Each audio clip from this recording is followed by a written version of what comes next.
why do you volunteer in grassroots football? Well, initially the volunteering came from wanting to help out my cousin whose team didn't have a manager, but I suppose the love of football is the main one. It's, you know, that passion for football is something which I really enjoy, and obviously coaching is one way in which you can do that, and you know, I suppose helping the slightly younger generation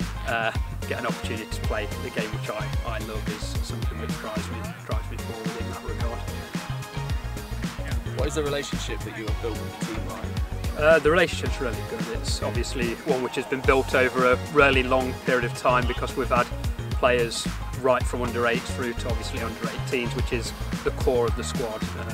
8 of the team have been there right from day one, so it's been a really close relationship in that regard, and one which I suppose is built on a mutual respect from them to me and vice versa. And you know, we've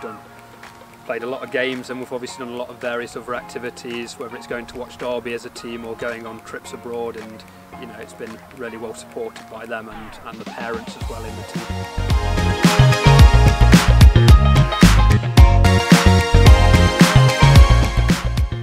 So as you are also the chair of the club, can you tell us about the core values and goals of the club going forward? Yeah, I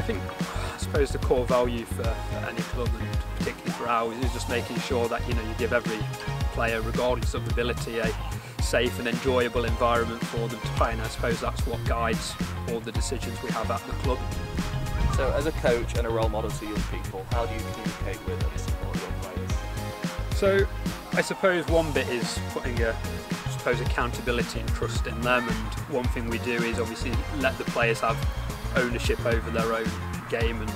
you know, the warm-up is always led by the captain, and he takes charge of that, and we give time for the players to, you know, sort of communicate amongst themselves, problem solve before the coaches get involved. So I suppose that's been a key part of the communication, is putting a bit of earnest on the players, that guided discovery, and then obviously having that open and honest conversations when it needs to be had in terms of what we can do better as a team. And it's always, you know, constructive and positive to try and build that, you know, positive communication which allows your team to be successful, I suppose.